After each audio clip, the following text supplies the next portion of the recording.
Like mentioned in part 1 of this episode, this is an in-depth story about Mr. Deshpande's life and how he got to where he is today.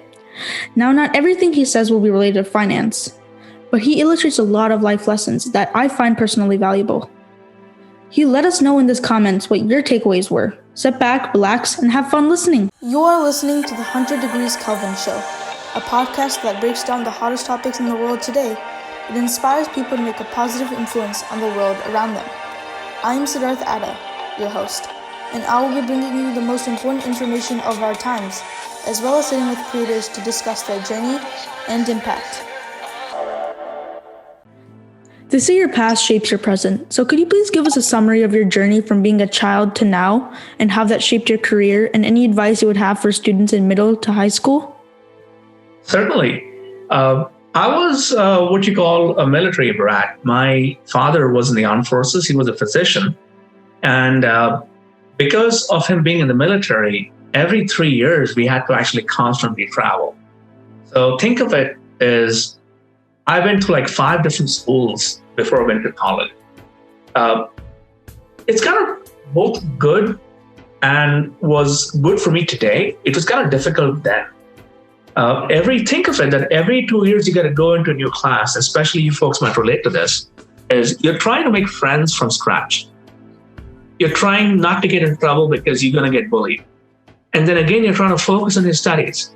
So some of the skills that came out of me was I learned very earlier on is if I don't say, hi, I'm Neeraj, and say, what's your name? Nobody's going to do it. So in the first couple of school exchanges that I had was I learned that trick and I learned how to make friends pretty quickly. And also every time you change schools, you have to adapt to change. Your teachers might be different. Their expectations are very different. Your study patterns are different. Your friends are different. You learn 2 different skills, at least that what I learned basically those 2 skills were to go into your school, make friends pretty quickly, not get in trouble, and also not to get too upset about any changes. Well, by the time I came into college, I was well versed with how to adapt to changes. Being in the military base, my father was unique because he was a doctor. He was transferred to the armed forces, which is the Army. Then he was transferred to the Air Force, and then he went to the Navy. And so I got a chance to be on all the 3 bases. All along the way, I only had one intention, is to wear the uniform and join the armed forces. So in India, you had National Defense Academy, which is, if you can put West Point, Naval Academy and Air Force Academy all together, that's what it was.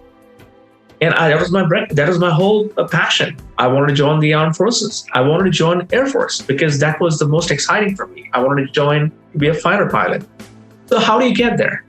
Not only you have to be good in academics, you have to be very good in sports. So along the way, I excelled in all the sports. In particular, I excelled in boxing because you have to have a certain aggression to be in the armed forces. We also had this whole thing in the school that I went to, middle school, that had the obstacle course. So I was the best in the school on that. Then in the 10th grade, I get arthritis. And my father being an army physician, he pulled me aside one day and he said, I don't think you're going to make it. I said, no, I'm going to make it. He says, no, because you have arthritis. This is going to carry you throughout your life. So you're going to have to think of something else. I was devastated. And I said, okay, well, all's not lost. It's like you get hit by something and you fall down. Either you choose to fall down or you move on ahead. The entire family are a bunch of physicians. My grandfather, my brothers, my dad's brothers, sisters, my nephews, my cousins, they're all medical family. But at that time, it was my uncles, my grandfather, and his brothers are all doctors. Well, to be a doctor, you have to be good in the sciences. I was extremely good in biology. I was very good in physics. Chemistry was an area that was a big weakness for me. And I had to make some rational decisions. The passion for joining armed forces was there. But rationally, I said, well, my health is not there. So let's try something else. Let me try medicine or engineering. Well, the chemistry is not there. What else is there? I felt, well, Bachelor of Commerce, which is almost like a management degree in the US. So let's try that. And in the commerce degree, you had various areas, statistics, management, and accounting. And accountants were very much in demand. as we have talked earlier on in forensic accounting and managerial accounting. So I put two and two together that, yes, I think this is a good path for it. It was an intentional decision through research to say, if you do accountant, you'll have a job. The job might pay a good salary. I can take care of my family like my dad did. So I joined Bachelor of Commerce. I finished accounting. I had an outgoing personality, but I had the numbers in me right now. So I joined a pharmaceutical company, and they asked me, what would you like to do? I said, my personality is outgoing, but I understand numbers. So why don't we marry the two and maybe I get into pharmaceutical marketing? I got really good at it because I was a complete extrovert, adapted to change. And at the age of 21, I was managing 4 states in India. And I had a team of 20 medical representatives, which what we call here pharmaceutical representatives. And I would travel the country, establish businesses, establish wholesale, come back, train the reps how to do sales. Along the way, I had folks who were pursuing their Masters of Business Administration. They were going to some very good schools in India. And they would come down and come in for summer internships. They were around the same age bracket as I was, and being friendly, I hit it off with them. We would go for lunches, we would go for dinners. They spoke a language that was very exciting for me. The language was, management is a science, not an art. It could be an art, but it's a science. Something that you can plan, put on paper, and execute, and then have a forecast that you'll make so much money, so much revenue, so much sales. It was a whole science behind it. Until then, my education was accounting. Transactions occur, I record, and they're all historic. MBA put a perspective on people skills, forecasting, intentional management, styles of management, whether it is going to be a very authoritarian style or a democratic style or various styles. So all that was very exciting. And I said, oh my goodness, how do I do that? As time goes by, I continued working. I didn't know a pathway. There were very few business schools in India at that time. They were mostly for engineers and doctors. I'm talking about the early 80s, 81, 82. In comes my cousin from India. He comes down from United States to India to pursue medicine. Him and I get together, and him and me have grown close together. We grew up together. And he said, you know something? United States, you should go. And you can study your MBA out there. So I said, oh, good. Let me try. Then I applied, and I got in, and I found out is that they would not accept my undergrad in India. I would have to start from scratch again. Keep in mind, when I finished high school, I was barely 15-year-old. When I finished my first undergrad, I was 20-year-old. Now I come to the United States as a freshman at the age of 24. And my classmates are 18. So I go from being the youngest to being the oldest. I had to adapt to the change. But I had enrolled, because I already had an accounting degree, I enrolled into marketing and management because that was what my experience was. In the first semester I was there, this was in Louisiana State University. I was sitting in the student union, which is where all the students hang out. And I ran into this friend of mine, his name was GB. And he was pursuing his master's in finance. So he came and asked me,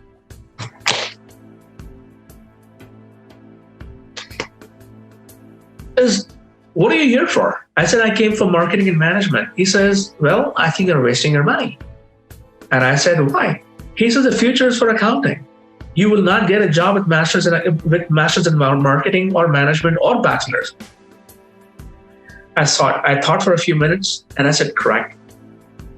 I may be very good at dealing with people skills, but if eventually what I'm pursuing is not going to get me a job that is able to pay my bills and take care of my family, I wanted to use my intelligence and not my heart.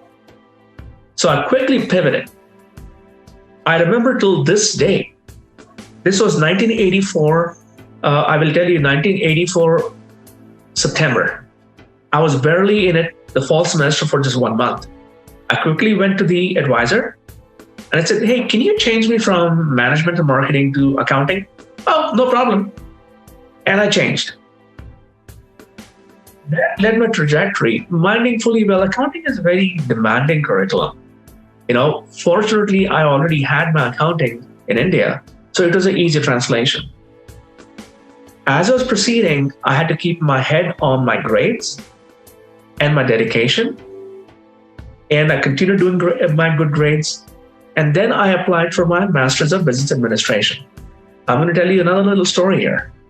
It's my undergrad was paid by my brother, who was just 3 years older than I was. And we had made a decision that the funding is going to stop after I finish my bachelor's. For graduate school, I was on my own. So while I was in my last 2 years of my undergrad, I started scouting where they would give graduate assistantship to international students. A graduate assistantship is an obligation by the student to work with the professor 20 hours a week, and they waive your tuition and they give you scholarship money. I found out that University of Louisiana at Monroe were giving MBA students a grad assistantship, but they would prefer students coming from their own undergrad program. So I promptly took a transfer in my last year off as an undergrad. I went to University of Louisiana at Monroe. I met Dr. Hood, who was the head of the Department of Accounting, and he transferred all my courses. I started my last year as an undergrad was in University of Louisiana at Monroe. I also understood in order to get to an MBA, you have to have visibility out there. So I became the president of the South Asian Student Association. I was elected on the union board. The union board was a place where you were the entertainers for the whole university. We had a $300,000 budget. We got all these, rock bands to come and play for us, like Eagles, and some of you may not know what that is. And we would set them up. We would manage their monies. And also, I was very active in the student association from South Asia. We put together students from Bangladesh, from Pakistan, and India. We ran that. Our advisor was the director of admissions. Now, fast forward, right? I give my GMAT, I apply for the MBA admission. All of a sudden, I was a known face. And the admission was a slam dunk. But guess what? Even before I got my admission, I had found out from my friends who are pursuing MBA, always look around, talk to people around you, and who have finished the program before you. I knew these twins who were actually they were managing the computer science lab. And I said, in the 80s, when I was doing my undergrad, accounting and computer science, if you marry them, you're golden.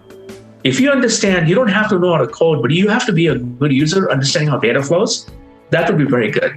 So I asked them, hey, can you introduce me to the Department of Computer Science? So they got me an appointment with Dr. Omi, Paul Omi. I remember him to this day. And I said, Dr. Omi, and I'm in my last semester of my undergrad. So Dr. Omi, I have applied to the MBA program. I would like to have a grad assistantship. I don't want to be an accounting coach or a teaching assistant for accounting. I would like to be in your lab teaching students computer science. He looked at me and he saw my background. He saw my passion. He saw my education. He saw that I was a manager in India for 4 years. He said, forget lab assistant. Would you like to manage the whole computer science lab? And I said, oh man. So what does that entail?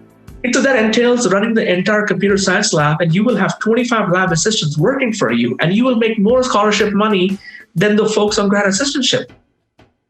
I said, hallelujah. I said, 12 months, full assistantship. It was $600 a month. That was in $1988, managing 25 lab students, lab assistants, who are assisting thousands of students in the university do their homework or do their programming. And many of those 25 students were my classmates. That was the first management opportunity I had in the United States. It taught me how to budget. It taught me how to forecast. It taught me how to train. It taught me how to interact with people. It taught me compassionate management as well as being assertive when I need to be assertive. All these are leadership skills. Fast forward really quickly, right? So I'm doing everything good. I got my MBA. I got my diploma. I got it all free. I was paid for doing my MBA. Then I said, I have immigrated to the United States. I want to provide employment to Americans. United States and the state of Louisiana has done me a huge favor by paying me to pursue an education. And now I'd like to give back. So I had a bunch of investors come together, and I got $1.5 million that I brought. And I said, you know what? Let me run a hotel. That is probably one of the things that came to my mind. So I took $1.5 million, mostly from Singapore. I went on the road for a year and a half, and I purchased a Ramada Inn and Suites out of bankruptcy. It costed me $600,000. It was located in Sarasota, Florida, close to the airport. And we bought it, we built it. It started doing it was doing very, very well. Okay. You buy something, you invest $1.5 million, and you're getting sales of crossing $1.5 million, you're going to make some money. One of the investors pulled his money out. And for me, I realized once you pull the money out, now you have to take debt on to run the hotel. We took the debt on. And I realized that I was not a very good businessman. I could have negotiated with the investor and told him, don't take your money out, leave it there. Let it be more profitable and we'll pay you slowly as opposed to paying the bank. But I'm an emotional guy. I'm very not ruthless. I'm saying you want it, that's what your family wants, you can have it. All of a sudden, we were deeply in debt and the business failed. And I have my daughter, 2-year-old, okay? And I'm here. I have an accounting undergrad, I have an MBA, but I have hotel experience. So I said, okay, let me try to get a job. I put out 550 applications on a typewriter all across Florida, across the country for an accountant, entry-level accounting job. I did not even get one interview. So until I was trying to find a job, the local CPA who was my CPA for my business, he said, why don't you come and help me out till you get a job? So I said, okay, where am I going to get a job now? Keep in mind, not only does your education, personality, leadership matter, it's the experience that matters. From accounting, MBA, you enter in the hotel trade, nobody wants you because you are an MBA accountant and you've got no exposure. Nobody wants you. So I got into hoteling. I sent out another 550 applications and then I got a job. The company today is called Choice Hotels International. It was called Manor Care Inc. It was a hotel management company. They made me a general manager of a hotel in Lumberton, North Carolina. There, my second son, Gaurav, my wife got pregnant. But I was working 24/7. It was getting too difficult because the night auditor would not show up and I would have to go work. And then my son actually got RSV, which is some kind of a pneumonia for children. He was like 8 months old. I made a decision that, no, I'm not going to do this anymore. So my brother-in-law called me up and he was in Blythe, California. He says, hey, I have my successful pharmacy. I would like to start a durable medical equipment business. Keep in mind, accounting major, selling pharmaceuticals, doing an MBA, running hotels, and now trying to sell medical equipment. Change leadership. In the first year, we made $100,000 profit. A couple of years, we did a lot of money, but my heart was not to be in a small town in Blythe and raise my children. I wanted to go to a bigger city. So while I was in Blythe, California, raising my small children, my wife was still a stay-at-home. I was teaching community college in the evening. I had interest in medical equipment. So I designed the course of computer medical billing and started teaching them. They also asked me to teach accounting, management, and all that. I was doing that. I was doing work in the daytime and teaching in the evening. In the meantime, I said, I need to get back in my field. And now I'm close to 30-year-old. So I started looking for jobs, and I went to a job fair in California, and they said, hey, we can take you as a management analyst. And I said, do you have something in Phoenix? Because California, I could not afford. I knew very well as an accountant that if I'm there for a few years, my income, the cost of living would be crazy. Oh yeah, you got something. We have a company called National Computer Systems in Phoenix. They have been contracted to do the census for the year 2000. It is a contract job. What's it going to do? Management analyst. I said, hallelujah, I'm going to go back in my field. So go become a management analyst. I get on National Computer Systems.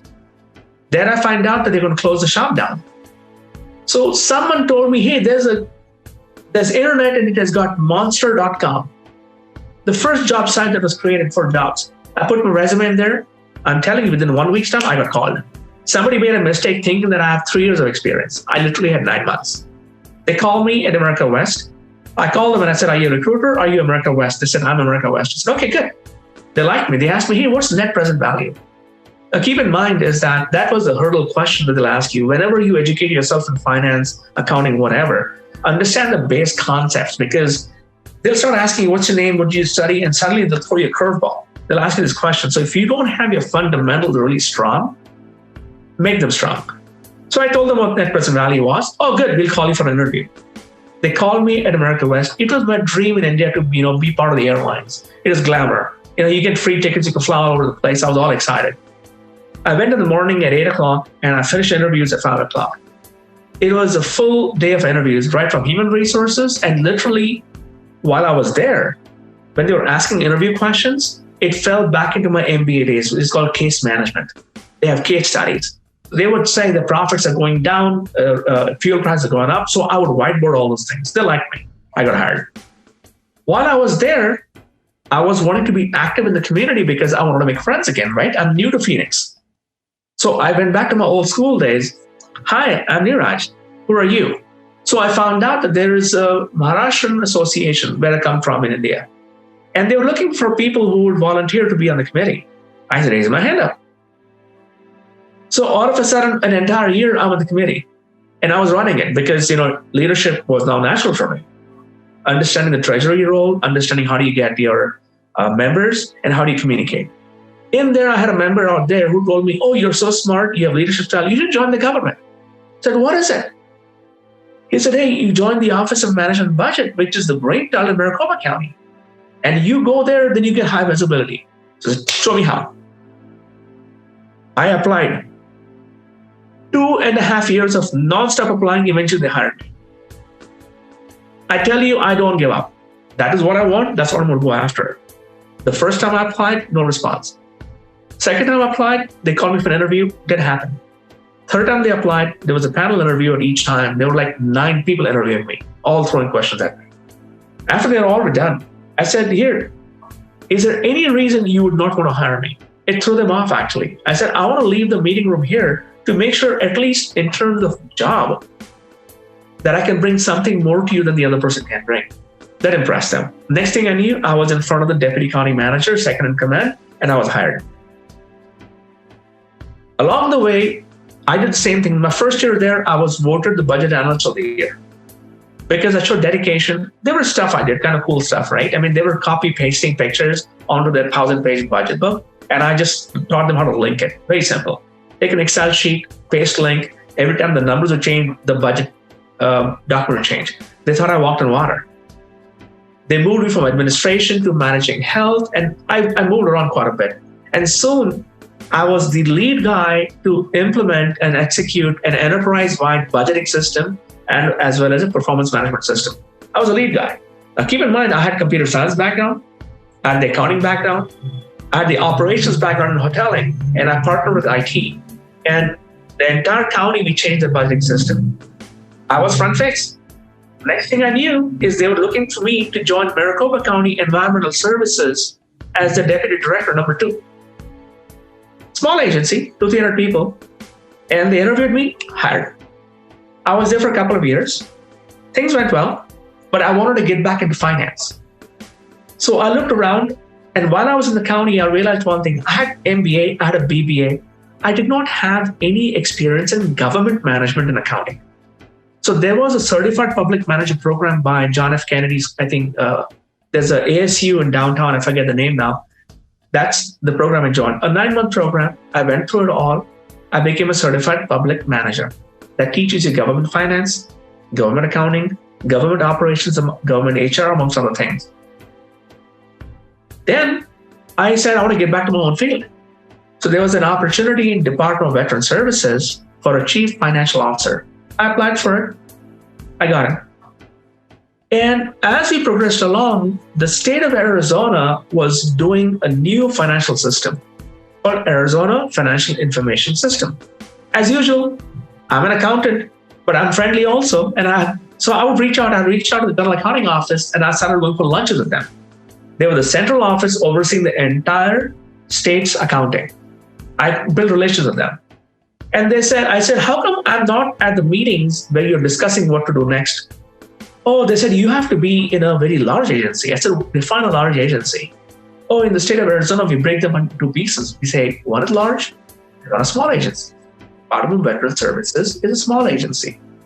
Arizona Department of Administration, ADOT, Department of Education, they're all large agencies. So quickly, I went in and I researched. I saw the budget document. Department of Education had $5 billion in general fund rev. They had an accounting director position. I applied for it. Guess what? I was in the front seat for all conversations for the new system. All of a sudden, I was noticed by a gentleman called David Bryant, who was to become the future director of Department of Revenue. I followed him to Department of Environmental Quality.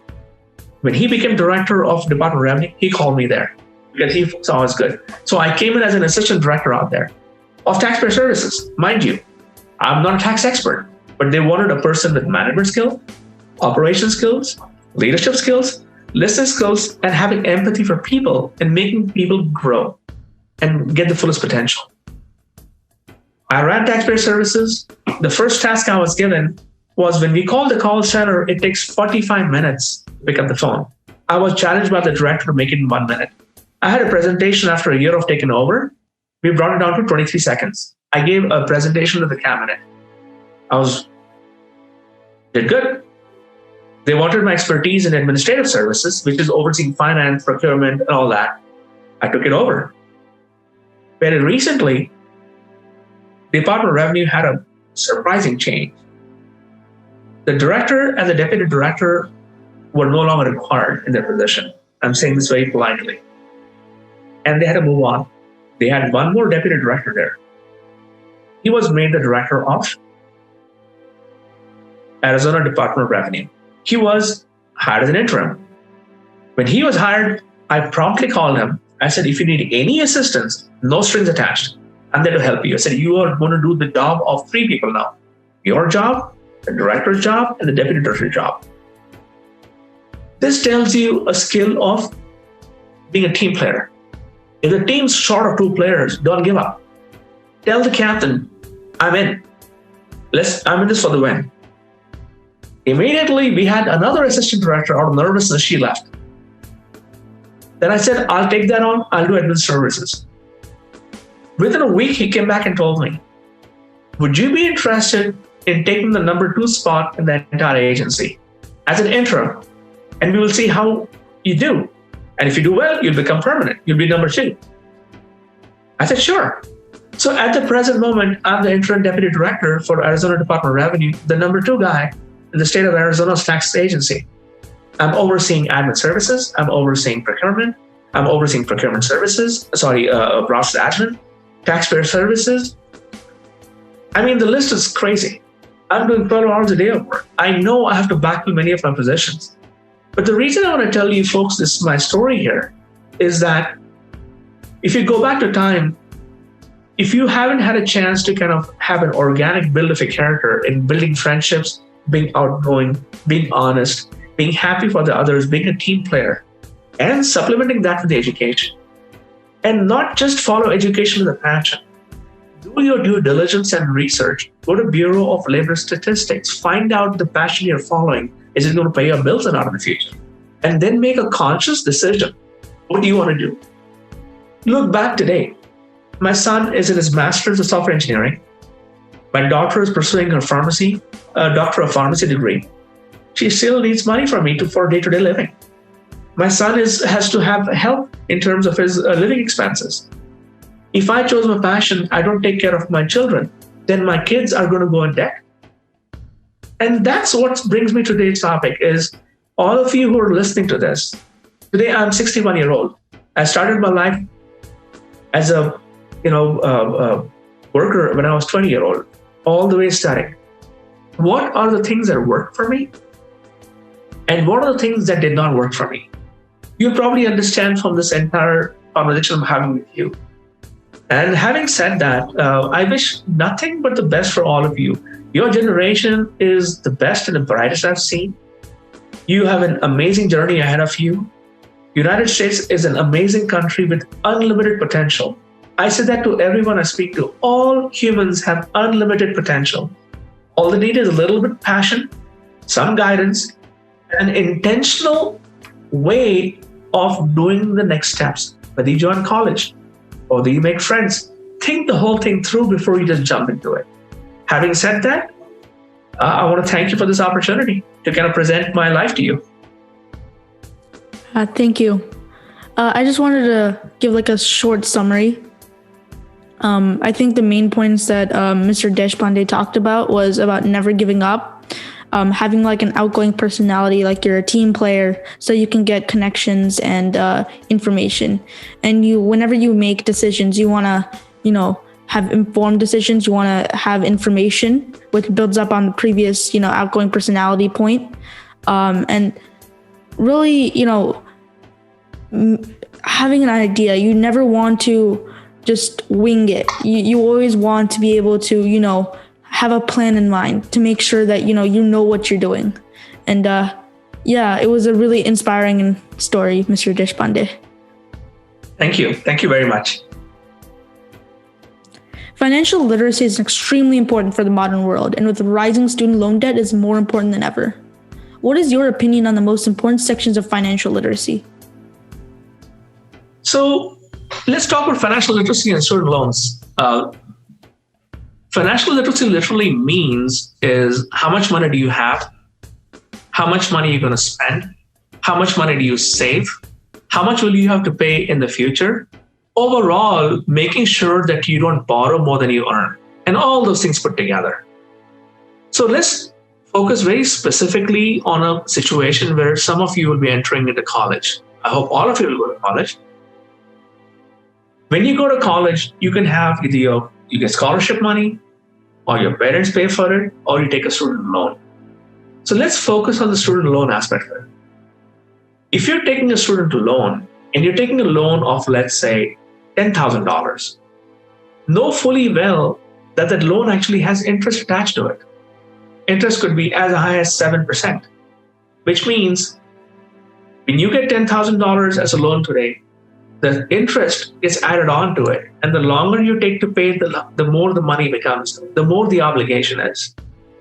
So before you even go to any college, going back to my own trajectory in the past, I mentioned, what major are you going to pursue? Is that major going to bring you money? Number two, if you go to the major in a state school and you get into an Ivy League, find out whether the state school salary and the Ivy League salary are any different. Because state school, you might get a scholarship. Ivy League, you'll be in debt of $200,000-$300,000. And then do the math on it to see whether you're going to pay for it or not, or will you lifelong, it'll be like a mortgage for you. People are in debt, student debt in the 50s and 60s. Financial literally means, again, being very intentional about it. Go to a financial planner, go down with your parents, go to the bankers, and say, if I take this loan, how much it's going to cost me? And then make the decision where you want to go. And let's say you want to join a profession that doesn't pay a whole lot of money. And I don't want to talk bad about any profession. But let me talk about if you're deciding to go to, let's say, medical school. Medical school doctors make good money. If you want to go to engineering, chemical engineers, electronic engineers, computer scientists make a lot of money. So if you want to take a loan on those, like my daughter doing pharmacy, when you go doctor of pharmacy, you come out, you're going to make 6 figures. You know that if you take a loan on that, you will have some chance to pay it off. If your loan is $130,000, your salary is $100,000, you might take a few years to pay it off. So that is the planning you need to do ahead of time. Now that you're going to go to college or live by yourself, living within your means is called financial literacy. How much scholarship money is coming? How much is your father or mother going to pay in your bank account? And how much is going, if you live off campus, for example, how much is your rent? Are you sharing your apartment?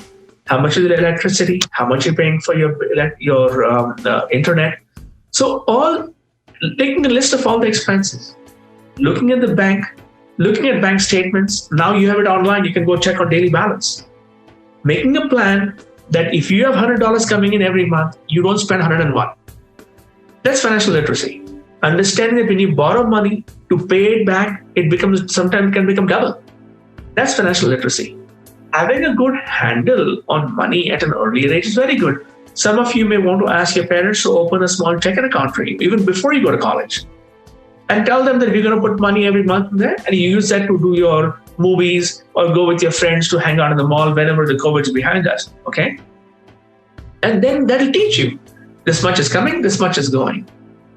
And then you can have sit-down conversations with your parents or go to a banker. You go down to, they're called personal bankers, PBs. Go to any branch and tell them, hey, I would like to be literate about finances, about interest, about loans. Can you coach me? They'll tell you everything. You can talk to your student loans officers who are in actually universities. You can talk to them. They'll put numbers together. They'll give you forecast. Every university actually has a place to say, what will it cost you for 4 years? What is a loan going to cost you? You can help with the help of your parents or somebody who you know, maybe a friendly accountant can help you as to what it is. So financial literacy, for whatever reason, is not being taught in schools today. Okay, you students are supposed to learn all this conversation that we have here. We have classes in programming, we have classes in mathematics, but financial literacy should be some form of an elective that I see in the curriculums that will help students go in. Until such time we get there, folks like me are going to talk to you about it. It's an ocean, but I can tell you, you can boil it down to very simple basics. Know what your obligations are in the future. Know what your obligations are today. Know how much money is coming in today. Know how much money might be coming to you tomorrow. It's simple math. What goes out should be a lot less than what comes in. Your expenses should always be less than what your income is. That's financial literacy for you in a nutshell. Yeah, beautiful explanation. Thank you. Thank you. Can you give us a brief overview of cryptocurrency and its potential in government? So, cryptocurrency is, I don't claim to be an expert in cryptocurrency, but I probably know a little bit more because it's a currency that the most famous one that I know is Bitcoin.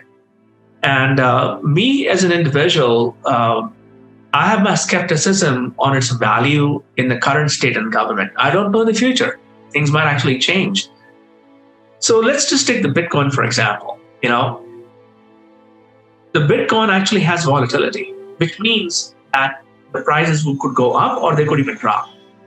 So now the way I view it is, if an individual is going to pay taxes of $1,000 and we receive that in Bitcoin, and by the time we give it to the cities, that $1,000 Bitcoin has gone to $800. So now there's a $200 differential. Who's going to take the loss? Conversely, if the $1,000 Bitcoin comes to us, and now when I give it to the cities and towns and the counties, that becomes $2,000. Who keeps the profit? Does it go back to the taxpayer? So I don't want to confuse the situation, but we used to have a gold standard in the United States, okay, where the gold value was tied to the dollar value. If the gold value went down, the dollar value went down. The gold price went up, the dollar went up. Nixon in 1972 or 73, he cut it off. He said, no more. We're just going to have the dollar stand still. It is not going to be tied to gold because of volatility. Now I'm sitting here in 2021 and I'm seeing how transactions are coming in. Cryptocurrency may be popular outside the government and as an investment vehicle, or whoever wants to use it, they can be more than happy to do it. As a DOR employee, I do see some level of risk in using cryptocurrency as it stands today. Will it be utilized in the future? I don't know. Maybe they'll have strong rules and regulations. Hey, $1,000 comes in. If there's a loss, how do we cover the loss? If there's a profit, what do we do with the profit? If we have rules, regulation, codes, laws surrounding all this, then maybe we have an opportunity as anything else. But right now it's so new and it's so volatile. I personally would be very skeptical in introducing cryptocurrency as a form of payment in Department of Revenue. Of course, I don't have a say because it's the governor, the legislature, they have to decide whether we accept or we don't accept. We just follow the law. Yeah, you bring up an interesting point. I don't know for all our listeners out there, but the reason for that volatility is because of a classic economic, situation. When you have a static demand, when your demand, when you have a static supply, that means your supply is not changing at all, and your demand is increasing. People want to pump in. They want to save their money in the form of bitcoins and cryptocurrency. Cryptocurrency is just a form of currency that's online. It's not really physical. And when you have static supply and increasing demand, the value of each unit of that supply, that, there's always going to be, like, let's say there's 5 bitcoins, okay? And that, that number of bitcoins isn't increasing, but at the beginning, there were 50 people who wanted to, cash in on bitcoins, and now there's 50,000. The value of each individual Bitcoin, because there's a static supply, is going to be skyrocketing. And because of that volatility, the fact that, in the initial scenario, it was worth like $50 and now it's worth $50,000. That's the issue for, its usage in government. And it could also be vice versa. There's a high demand and now there's a low demand, and now the price falls down. Exactly. Yeah. But thank you for your explanation. That really helped out. You're welcome. On the behalf of FiReSci, I wanted to thank you for your enlightening explanations and your real-world experiences. And I hope everyone watching learned something new and exciting today. And yeah, thank you for being here, Mr. Neeraj Deshpande. Thank you very much. It is a total pleasure to be here. All right, awesome. Thank you. Wow, that was a lot. What I learned was that you need to persevere and never give up on doing the things that you love. You also need to be friendly and be good at making connections, honest ones and not transactional ones. With these friendships, you can learn a lot and gain a lot of information with which you can make informed decisions. Those were my key takeaways, and let me know if I missed anything. I hope you enjoyed this episode, and I look forward to seeing you on the next one.